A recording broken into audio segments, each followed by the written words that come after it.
마가복음 강해를 계속하겠습니다. 오늘은 13장 14절에서 23절 그날에는 이라는 제목으로 말씀을 나누려 합니다. 헝가리의 유람선 침몰 사고로 인해서 허블레아니호가 마침내 인양이 됐습니다. 허블레아니호에 인양을 하면서 그 안에 시신 4구가 있었습니다. 헝가리 선장이 계셨고 50대 한국인 여성, 30대 한국인 여성, 6살 어린아이가 있었습니다. 이 시신을 인양한 그 헝가리 잠수부와 한국 언론이 인터뷰를 했는데, 이 할머니가 6살 된 아이를 꽉 끌어안고 그대로 죽은 모습으로 발견이 됐습니다. 너무나 꽉 끌어안아서 어떻게 이 할머니하고 아이를 떼어낼 수가 없어서 그대로 꽉 껴안은 채로 시체를 꺼낼 수밖에 없었다고 했습니다.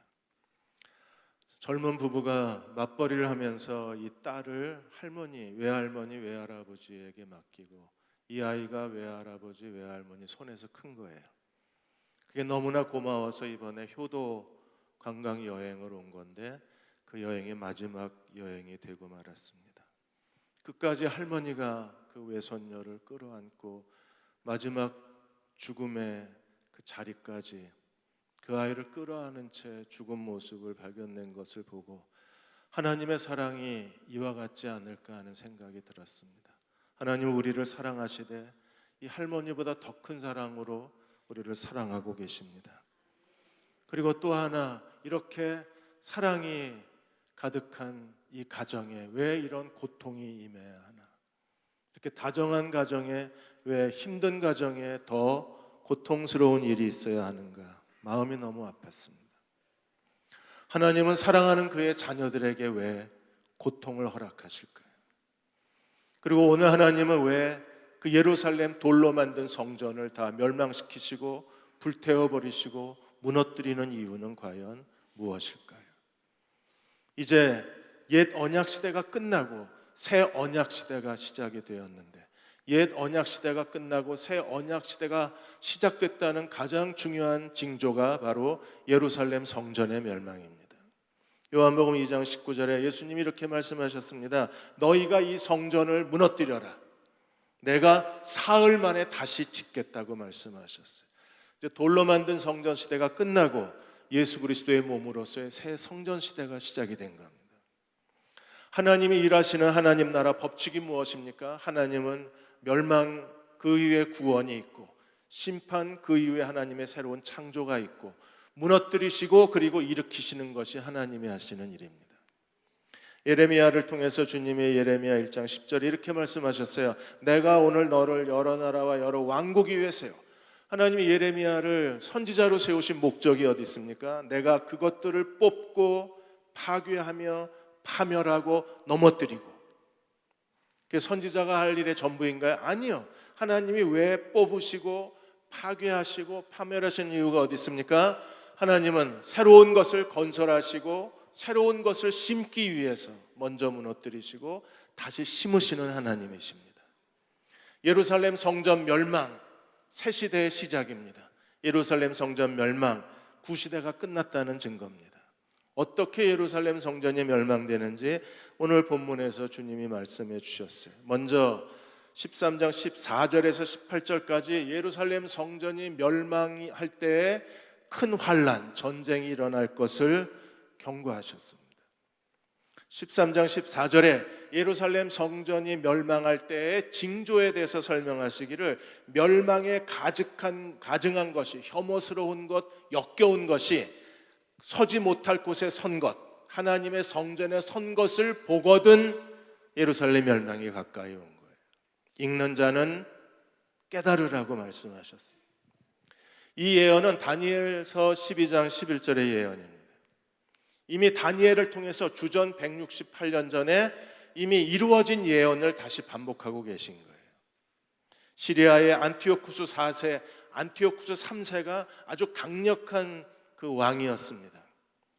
그 아들 4세 에피파네스가 시리아 군대를 이끌고 2만 명의 군대를 이끌고 예루살렘을 공격해 왔어요. 그리고 예루살렘 성전을 크게 더럽혔습니다. 멸망에 가증한 것, 하나님이 보시기에 역겨운 것을 서지 못할 곳, 하나님의 성전에 세워 놓았습니다. 에피파네스가 어떻게 했나요?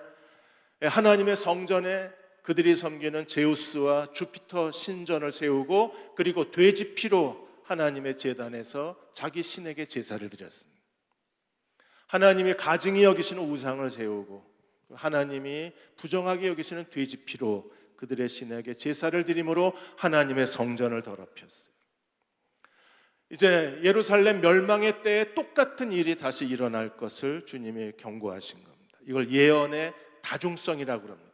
과거에 이미 이루어진 예언을 가지고 미래에 다시 그것이 이루어질 것을 경고하는 걸 예언의 다중성이라고 그러는 거예요.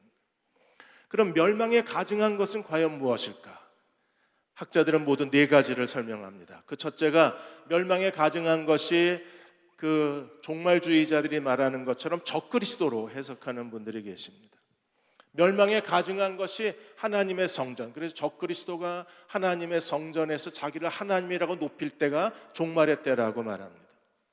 그러나 지금 성전은 완전히 폐허가 돼서 로마가 예루살렘 성전을 무너뜨리고 자기들의 승리를 기념하기 위해서 서쪽 벽만 남겨놓았어요.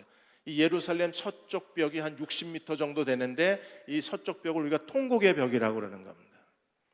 예루살렘 성전은 완전히 무너져 버렸어요. 지금 거기에는 이슬람 사원 2개가 서 있습니다. 중앙에 황금 돔 사원이 세워져 있어요. 그럼 어떻게 다시 성전이 세워지는가? 그래서 이스라엘이 지금 제3의 성전을 준비하고 있다고 해석하는 겁니다. 두 번째로 멸망에 가증한 것은 무엇일까요? 그것은 로마의 티투스 장군을 멸망에 가증한 것으로 보았습니다. 주 70년에 로마 군대를 이끌고 로마의 티투스 장군이 하나님의 성전에 이방 신전을 세우고 로마 군대의 깃발을 꽂음으로 가증한 것을 거룩한 곳에 세웠다고 해석합니다. 셋째가 주 40년에 로마 황제 칼리쿨라의 그 칼리쿨라를 멸망에 가증한 것으로 해석을 했습니다.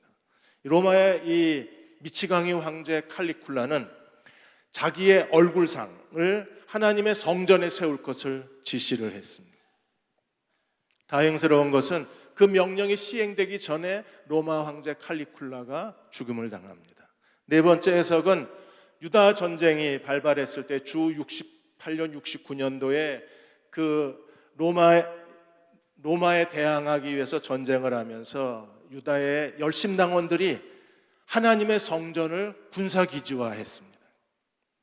유다에 여러 종파가 있다고 말씀드렸습니다. 바리새파, 사두개파, 그리고 열심당원들이 있는데 이 열심당원들이 하나님의 성전을 군사기지로 만들어서 작전본부로 만들고 로마 군대와 더불어 전쟁을 벌였습니다. 이 열심당원들이 하나님의 성전을 작전본부로 삼은 것을 멸망에 가증한 것으로 해석을 하는 거예요. 그랜필드 교수는 이렇게 말했습니다. 다니엘의 예언이 그대로 이루어진 것처럼 예수님의 예언도 반드시 그대로 이루어질 것이라고 했습니다. 멸망에 가증한 것이 선 것을 보면 그 다음에 어떻게 해야 되나요? 오늘 14절 하반절에서 16절까지 이렇게 말씀하셨습니다. 그때 유대에 있는 자들은 산으로 도망할지라. 멸망에 가증한 것이 하나님 성전에 세워진 걸 보면 산으로 도망가라. 이제 더 이상 예루살렘은 하나님의 도시가 아닙니다. 지금까지 예루살렘 성전은 하나님이 계신 거룩한 도시였어요. 하나님은 이스라엘의 지성소 안에 거하시고 자기 백성 가운데 함께 거주하고 계셨던 분이셨습니다. 그러나 이미 그리스도가 십자가에 죽으시고 부활하심으로 말미암아 돌로 만든 성전을 버리셨어요. 새 성전 시대가 시작이 된 겁니다. 그러므로 멸망에 가증한 것이 선 것을 볼 때 이스라엘 백성들은 성전을 버리고 어디로 도망가야 돼요? 산으로 도망가라 그랬습니다.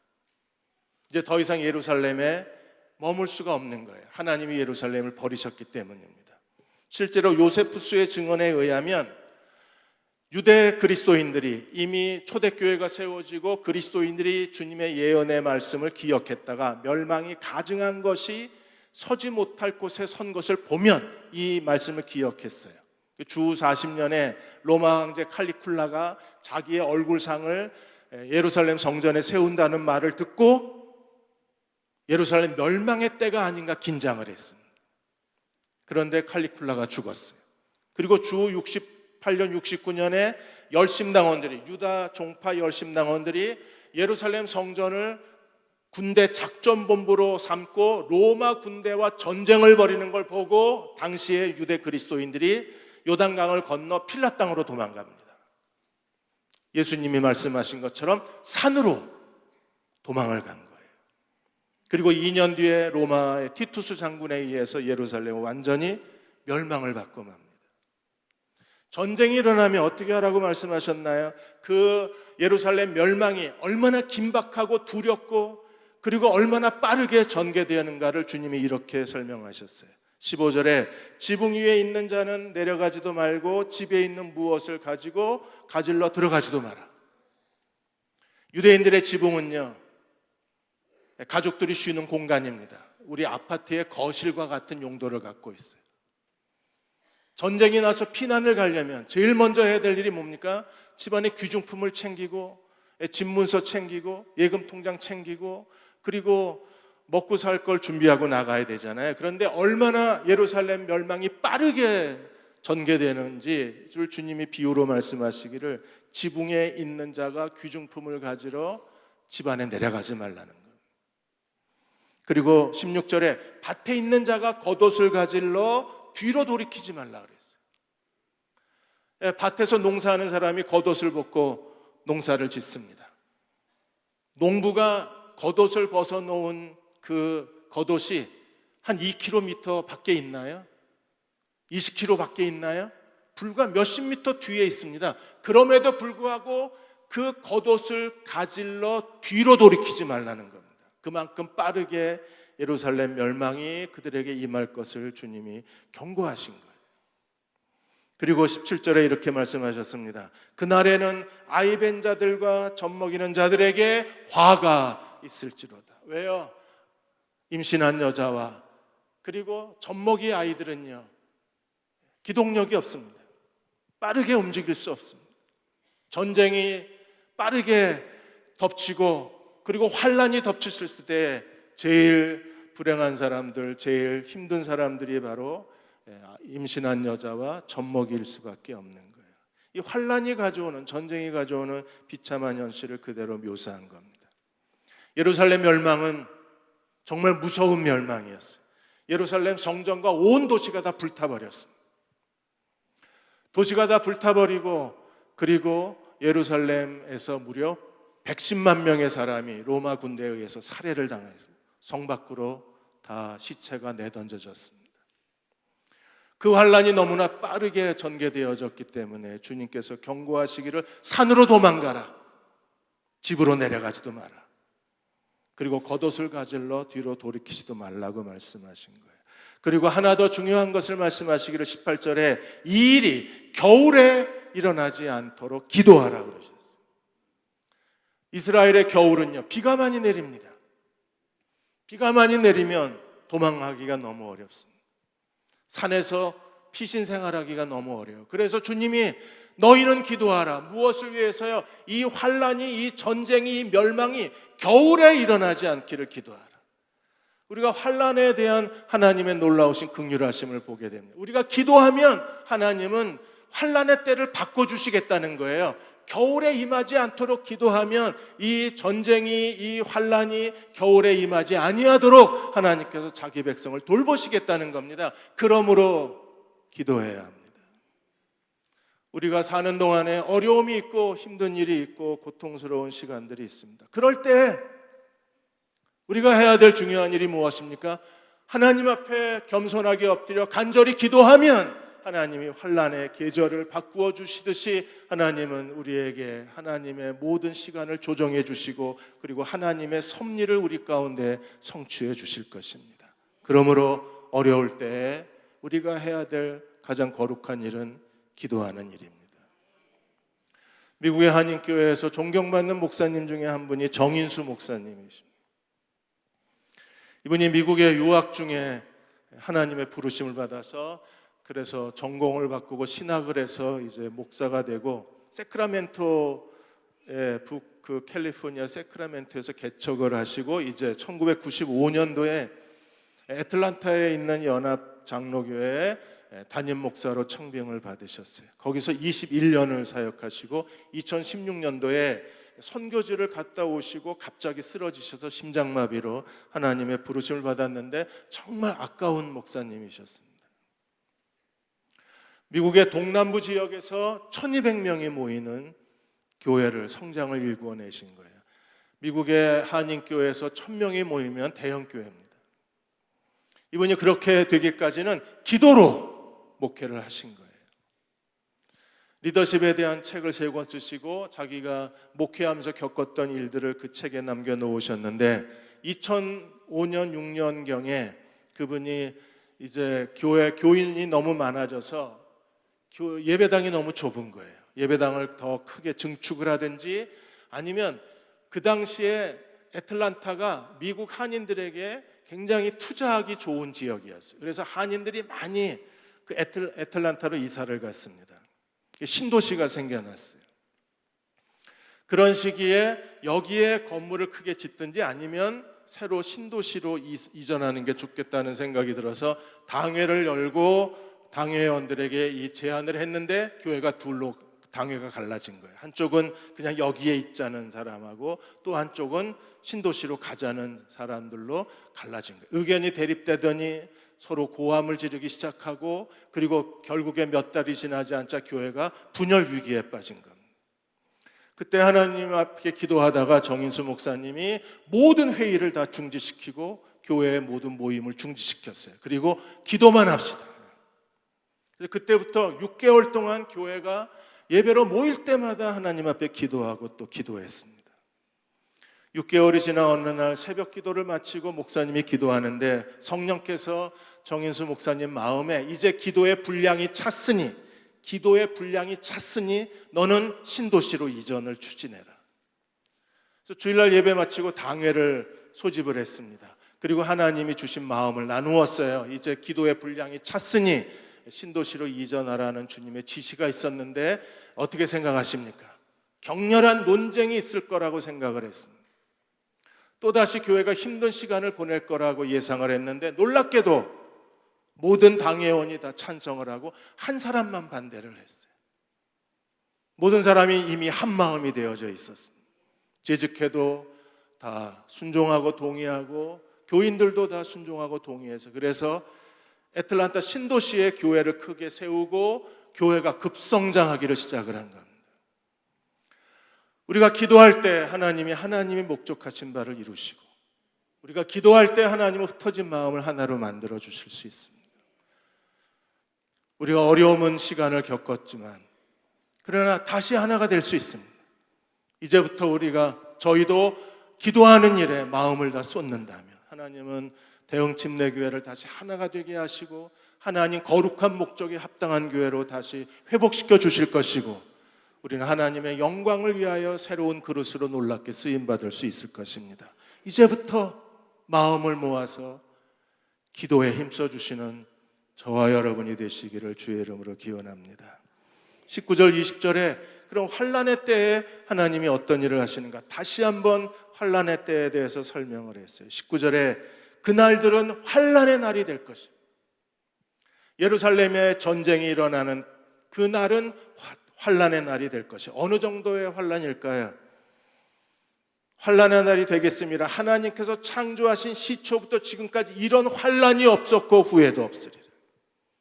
예루살렘에 임한 이 로마 군대의 전쟁은 지금까지 예루살렘에 없었던 대환난이었어요.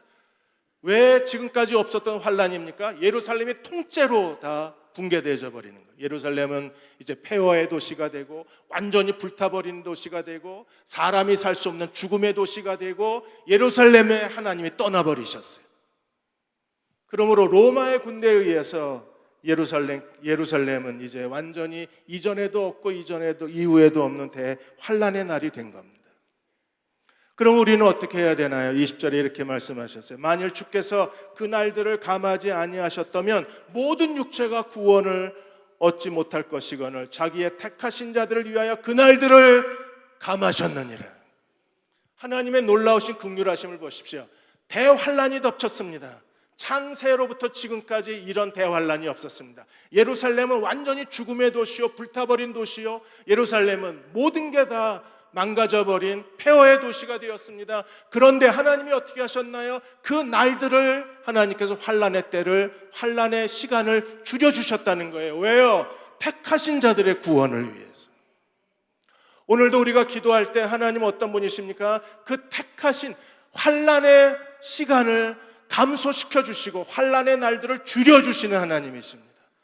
환란이 없으면 하나님의 새로운 일이 시작될 수 없어요. 하나님은 하나님 나라의 그 법칙은 무엇입니까? 하나님은 무너뜨리시고 다시 세우시는 분이십니다. 노아 홍수를 보십시오. 인간의 죄악이 하나님의 코끝까지 갔어요. 죄악의 그 썩은 내가 하나님의 코끝을 찔렀습니다. 하나님의 인류를 멸망시키기로 작정을 하셨어요. 노아와 세 아들을 통하여 새로운 인류를 시작하시기 전에 하나님 먼저 하신 일이 무엇입니까? 물로 그 온 땅의 죄를 다, 온 땅에 살아있는 것들을 다 멸망시키고 하나님이 노아와 더불어 새로운 언약을 시작하신 거예요. 이스라엘 백성이 400년 동안에 애굽에 종살이를 할 때 하나님이 어떻게 하셨나요? 그냥 자기 백성을 하나님이 빼내시면 되잖아요. 그러나 하나님이 새로운 역사를 시작하시려면 먼저 무엇을 하십니까? 애굽과 온 땅과 바로에게 하나님 10가지 재앙을 쏟아부으시고 마지막 10번째 재앙은 정말 참혹한 재앙입니다. 애굽의 온 땅에 살아있는 생물의 모든 첫 새끼가 다 죽임을 당하고, 그리고 애굽의 모든 가정에 장자들이 다 죽임을 당하고, 그러한 멸망과 심판 뒤에 하나님이 자기 백성을 구원하시고, 그리고 하나님의 나라의 이스라엘의 새로운 출발을, 하나님의 역사를 이루신 거예요. 무너짐이 없으면 세워지는 게 없는 것. 오늘 하나님의 새 언약이 이제 끝나고, 옛 언약이 끝나고 새 언약이 시작이 됐습니다. 하나님께서 새 언약 시대를 시작하기 전에 지금 하시는 일이 무엇입니까? 이스라엘의 구약의 신앙의 중심이었던 예루살렘, 사람이 돌로 만든 예루살렘 성전을 다 무너뜨리시고 다 파괴하시고 다 폐허로 만드시고, 그리고 새 언약 시대를 시작하시는 거예요. 마지막 그리스도가 다시 오시기 전에 어떤 일이 일어나나요?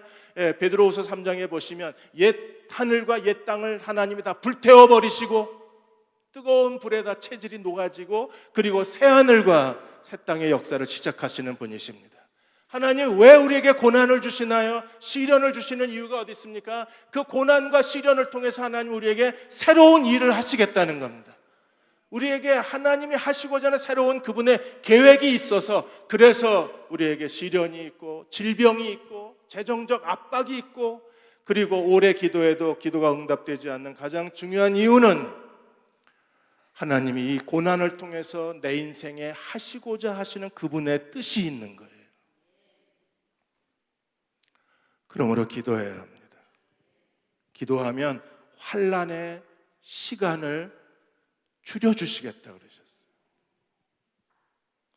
백옥순 목사님이 시무하시는 송탄중앙침례교회에 김기현 집사님이 계십니다. 이분이 아주 머리가 좋으신 분이십니다. 대학 수학능력 시험에 상위 1% 고득점을 올리신 분이세요. 외교관이 되고 싶으셔서 연세대학교 불어불문학과에 특채로 입학을 하셨습니다. 수석 입학을 하셨어요. 그리고 1학기를 마치고 이제 턱 부정교합이어서 턱 부정교합 수술을 받는데 수술이 잘못됐습니다. 3분 동안에 질식 상태에 있었어요. 불과 3분. 그 짧은 3분 동안의 질식 상태에 있었는데 온몸이 마비가 됐어요. 그리고 시력을 잃었어요. 다행히 몸은 다시 움직일 수 있게 됐는데 시력이 돌아오지 않는 거예요. 그래서 한국에 있는 유명한 안과병원, 안과 전문의를 찾아가서 치료를 받았지만 시력을 찾지를 못했습니다. 한국의 안과 전문의 한 분이 미국에 있는 병원을 소개해 주셔서, 그래서 거기 사진, 진료 차트 다 가지고 미국의 안과병원을 찾아갔는데, 오히려 지금 말하고 걸어 다니는 게 기적 같은 일이기 때문에 시력을 되찾을 수 없다는 말을 들어요. 다시 돌아와서 김기현 집사는 정말 절망했습니다. 아파트 옥상에 올라가서 죽으려고 몇 번을 하고, 죽겠다고 목을 매달기도 하고, 부모는 어떻게 하든지 이 딸을 다시 예전 상태로 되돌리고 싶어서 무당을 불러다가 구술하기도 하고, 그런데 아무것도 그분이 잃어버린 시력을 되찾아 주질 못한 거예요. 그리고 마지막 남은 게 다시 가서 공부해야 되겠다. 다시 학교로 복학을 했습니다. 학교 복학하고 교양 과목으로 성서와 기독교라는 교양 과목 강의를 듣다가 그 교수님이 고린도후서 5장 17절을 읽는 순간에 주님을 만나게 돼요. 고린도후서 5장 17절이 무엇입니까? 누구든지 그리스도 안에 있으면 새로운 피조물이라. 이전 것은 지나갔으니 보라 새 것이 되었도다. 하나님은 옛 것을 무너뜨리시고 새 것을 만드시는 분이신 거예요. 자기가 지금 그 불행, 나를 부끄럽게 만드는 이 고난, 하나님은 정말 나를 새로운 피조물로 만드실 수 있을까? 그래서 주님을 믿고 침례를 받고 그리고 한국 맹인교회 예배를 드리기 시작했어요. 주님을 만나고 나서 마음에 소망이 생겼습니다. 자기는 이제 평생 결혼하지 못할 거라고 포기하고 살았는데 마음에 소망이 생겨서 배우자를 위해서 기도하기 시작했어요. 하나님, 가족 중에 시각장애인이 있는 남자였으면 좋겠습니다. 믿음의 가정에서 성장한 믿음 좋은 남자였으면 좋겠습니다. 그리고 자상하고 따뜻한 남자였으면 좋겠습니다. 이런 남자를 만날 수 있을까요? 기도하면서도 김기현 집사님은 그런 남자가 있을까 싶었답니다. 그런데 이 맹인교회 자원봉사 중에 한 사람이 시각장애인 차량 봉사를 하셨던 분이 바로 지금의 남편이 되신 거예요. 기도가 정확하게 그대로 응답이 됐습니다. 그 남편의 아버지, 시아버지가 한국에 있는 한 맹인학교의 교감 선생님이세요. 그리고 시어머니가 최저시력 거의 시각장애인 수준입니다. 눈앞에 바짝 대야 그냥 뿌옇게만 보이는, 그래서 시어머니가 시각장애인이죠. 그리고 그 집안은 믿음의 집안입니다. 그래서 정말 자상하고 따뜻한 남자입니다. 이 김기현 집사하고 결혼하고 나서 아내 맛있는 음식 해주고 싶다고 요리 학원을 다닐 정도였어요. 그리고 김기현 집사가 이제 공부를 끝나고 이제 장애인들 재활 상담을 전공하고 싶어서 미국에 유학 간다고 그랬을 때 기꺼이 직장을 포기하고 아내를 돕기 위해서 미국 유학을 따라갔습니다. 오하이오 대학에서 이 장애인 재활 상담 박사학위를 따고 지금 대구 대학에서 강의를 하고 있는 거예요. 김기현 집사님에게 사람들이 묻습니다. 시각 장애가 당신의 십자가 아니냐고. 그분은 이렇게 말합니다. 시각 장애는 절대로 내 십자가 아니라고 그랬어요. 시각장애는 내게 십자가가 아니라 내게 은혜요, 내 가문에, 우리 가정에 하나님의 복이 됐다 그랬어요. 시각을 잃어버렸지만, 시력을 잃어버렸지만, 그러나 그 시련과 어려움을 통해서 오히려 그 김기현 집사님은 새로운 인생의 소명을 발견하고 예수님처럼 정말 따뜻한 남자를 만나고 지금 모든 사람들에게 새로운 소망을 줄 수 있기 때문에 시각장애는 십자가가 아니라 내게 은혜요 복이라 그랬습니다. 하나님이 우리 대흥교회가 지금까지 걸어온 여러 어려움들 다 보고 계십니다. 그리고 이건 우리의 십자가가 아니라 우리의 은혜가 되게 해주실 분이십니다. 그리고 우리의 복이 되게 해주실 것입니다. 우리 중에 어떤 분들은 정말 어려움 가운데 있습니다. 그분들에게 똑같은 말씀을 들려주고 싶습니다. 절대 여러분의 십자가가 아닙니다. 하나님의 은혜요, 하나님의 복으로 만들어 주실 분이십니다. 이 일을 위해서 우리는 기도해야 합니다. 우리가 기도할 때 하나님이 환난의 날을 줄여서라도 택하신 백성이 구원받도록 우리를 인도하신 아버지이시기 때문입니다. 이제 마지막으로 21절에서 13절까지 거짓 메시아가 등장할 것을 경고하셨어요. 환난의 때에, 예루살렘 멸망의 때에 또 하나의 중요한 징조가 있는데 그게 거짓 선지자, 거짓 메시아의 등장입니다. 21절에 이렇게 말합니다. 그때 어떤 사람이 너희에게 말하되 보라 그리스도가 여기 있다, 보라 저기 있다 하여도 믿지 말라. 그리고 22절에 거짓 그리스도와 거짓 선지자들이 일어나서 이적과 표적을 행하여 할 수만 있으면 택하신 자들을 미혹하리라. 하나님은 환난의 때에 어떻게 하셨어요? 환난의 때에 날수를 줄여서 환난의 기간을 짧게 해서 택하신 자들이 구원받게 하신 분이 하나님이십니다. 그러나 거짓 선지자, 거짓 그리스도는 어떤 사람들입니까? 택하신 자까지 넘어뜨리려고 하는 존재들입니다. 실제로 요세푸스의 그 증언에 의하면 로마가 예루살렘을 침략하기 전에 유다 1차 전쟁, 2차 전쟁, 3차 전쟁 때에 수많은 거짓 선지자, 가짜 메시아가 등장을 했어요. 예수님 때부터 거짓 선지자들이 등장을 했습니다. 요세푸스의 기록에 의하면 빌라도 총독이 예수님에게 사형 판결을 내렸잖아요. 이 빌라도 총독 시절에 예수님의 사역에 많은 사람들이 따라다니기도 했지만 한쪽에서는 사마리아 예언자라는 사람들이 그 사람을 많은 사람들이 그를 추종하고 있었어요. 그리고 페두스 총독 시절에는 그 유명한 거짓 선지자 드다 선지자가 수많은 사람들을 미혹의 길로 이끌었습니다.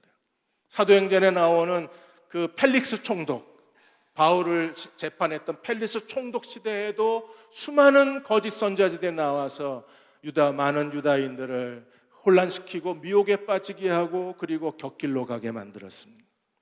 가짜 메시아도 많았습니다. 갈릴리 사람 메나엠, 시몬바 지오리, 그리고 시몬 바르 코시바, 이런 사람들이 예수님 당시 사도행전에 가짜 메시아가 되어서 이스라엘을 크게 미혹한 사람들입니다. 그런데 거짓 선지자, 이 가짜 메시아가 왜 중요합니까? 이 사람들이 유대인들을 충동해서 로마와 항쟁해서 로마와 전쟁을 벌이도록 백성을 선동한 사람들이 거짓 선지자, 가짜 메시아입니다. 유세비우스가 그의 저서에서 이렇게 말했습니다. 시몬 바르 코시바, 이 가짜 메시아가 사람들을 이끌고 2차 유다 전쟁을 일으킨 거예요. 이 2차 유다 전쟁으로 말미암아 로마 황제가 유다를 완전히 정복하고 유다인들을 다 제거하기로 결정을 하게 된 결정적인 이유가 이 시몬 바르 코시바가 이끈 그 사람들의 선동을 받아서 이들이 일으킨 전쟁 때문에 결국에 로마가 최종적으로 유다 멸망을 계획하게 된 거예요. 그러니까 거짓 선지자의 충동을 받고 가짜 메시아에 이끌려서 많은 사람들이 전쟁에 동원하고 전쟁을 찬성하고 로마와 더불어 싸우며 하나님이 도와주실 것이다, 하나님이 로마와의 전쟁에서 승리를 주실 거라고 장담을 했습니다. 그러나 오히려 하나님은 로마와의 전쟁을 하나님 심판의 도구로 쓰신 거예요. 그러면 그 당시에 그리스도인은 어떻게 했을까요? 그리스도인들이 이 전쟁에 참가하지 않았습니다. 왜요? 이미 주님이 경고하셨잖아요. 23절에 너희는 삼가라, 내가 이 모든 일을 너희에게 말하였느니라. 그들은 예수님의 이 경고를 기억하고 이 가짜 메시아에게 속지 않았어요. 왜? 이미 예수님이 그리스도이심을, 참된 메시아이심을 믿었기 때문에 가짜 메시아에게 속지 않고 전쟁에 참가하지 않고, 그러나 이 거짓 선지자, 거짓 메시아들로 인해서 결국 유다와 예루살렘은 로마에 의해서 완전히 멸망을 당해버린 거예요. 그게 환난의 날, 바로 그 날입니다. 그날에 우리가 환난을 당할 때 우리는 어떤 사람이 되어야 되나요? 세 가지를 기억하십시오. 우리 어려움을 당하고 시련을 당하고 고난을 당할 때 반드시 기억해야 될 세 가지가 있습니다. 왜 내가 이런 고통을 당해야 되나? 이 질문에 대한 대답이기도 합니다. 우리가 첫째로, 환난은 하나님이 새로운 일을 시작하시는 하나님의 계획의 일부라는 사실을 기억해야 돼요. 우리에게 어려움이 그냥 오는 게 아닙니다. 그 어려움을 통해서 하나님이 새로운 일을 계획하고 계신 거예요. 다윗이 사울의 추격을 피해서 아둘람 굴로 도망갔습니다. 하나님의 기름 부은 왕이 목숨을 구걸하고자 아둘람 굴 동굴에 숨어 지내야 했었어요. 이게 얼마나 수치스러운 일입니까? 그리고 거기에 400명의 사람들이 몰려들었습니다. 그러나 하나님은 그 아둘람의 400명의 사람들을 데리고 다윗에게 어떤 일을 하셨나요? 정말 새로운 일을 하셨어요.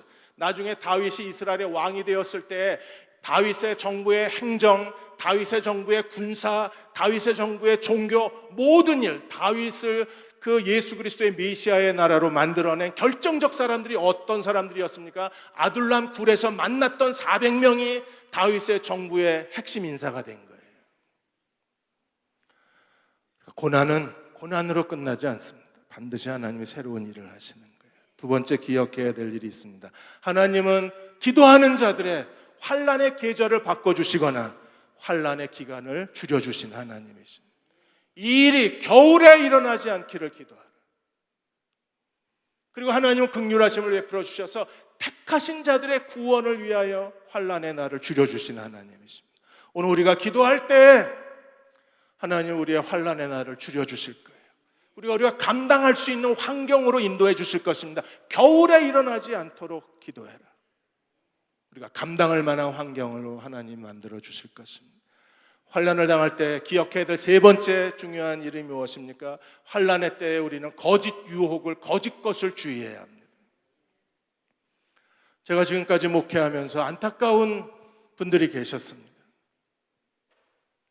병원에서 이제 시한부 판정을 내립니다. 아주대병원에서 의사를 만나고 돌아오는 한 권사님이 이제 의사가 소망 없다는 말을 듣고 마음이 불안해지기를 시작하셨어요.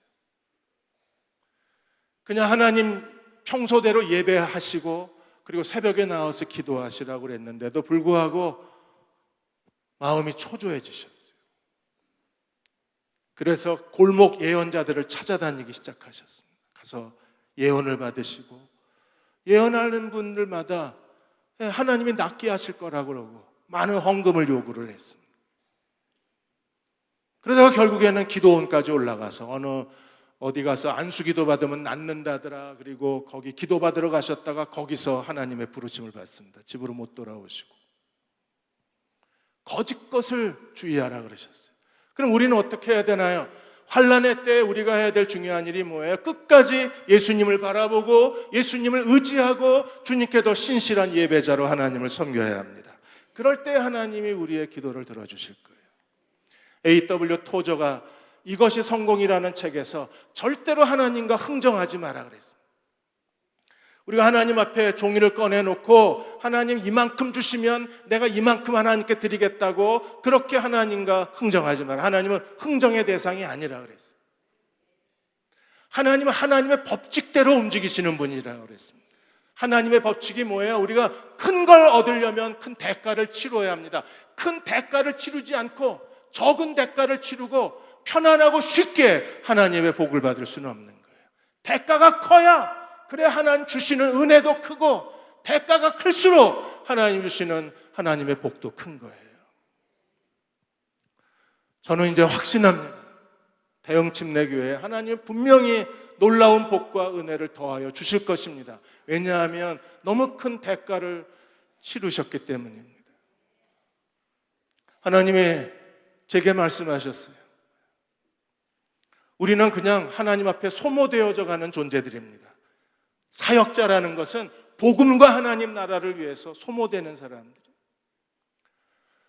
그러나 교회는 그러한 대가를 치르고 하나님께서 그 대가의 크기만큼 반드시 능력을 더하시고 주님의 빛된 교회로 세우시고 하나님은 대흥교회 새로운 일을 행하실 것입니다.